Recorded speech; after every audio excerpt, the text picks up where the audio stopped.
Ben ritrovati con l'informazione flash di New Sicilia.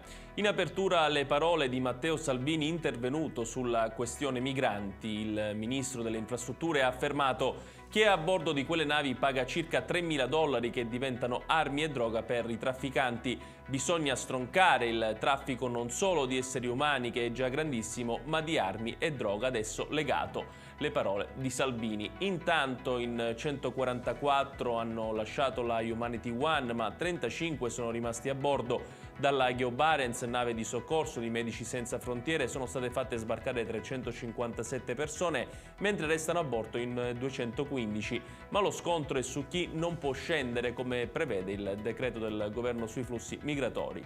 Il livello di tensione tra i migranti, intanto rimasti sulle navi, è altissimo.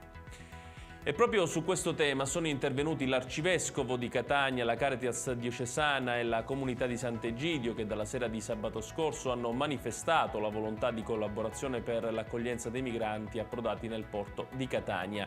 L'arcivescovo auspica che l'accoglienza sia totale, tenendo conto che coloro che sono rimasti a bordo provengono da situazioni di grave disagio, oltre che da molti giorni di navigazione. Monsignor Renna ha poi aggiunto che si augura che il criterio della selezione adottato finora sia rivisto dal legislatore.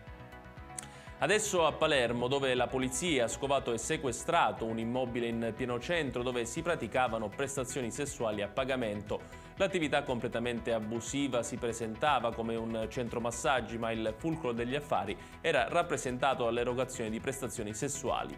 Il magazzino è stato sequestrato e 2 persone sono state denunciate all'autorità giudiziaria per il reato di favoreggiamento e sfruttamento della prostituzione. Si tratta di 2 cittadini cinesi, un uomo e una donna, rispettivamente di 54 e 35 anni.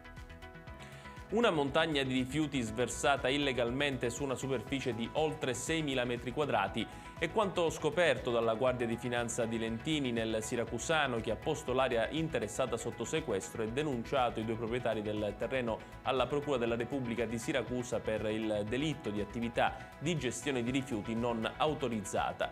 All'interno dell'area sono stati rinvenuti cumuli di immondizia costituiti per lo più da lamiere, lastre di Eternit, pezzi ferrosi ed altro materiale di risulta estremamente pericolosi per la natura e per le persone. Ed è tutto per questa edizione. Il prossimo appuntamento con la TG Flash torna alle 14.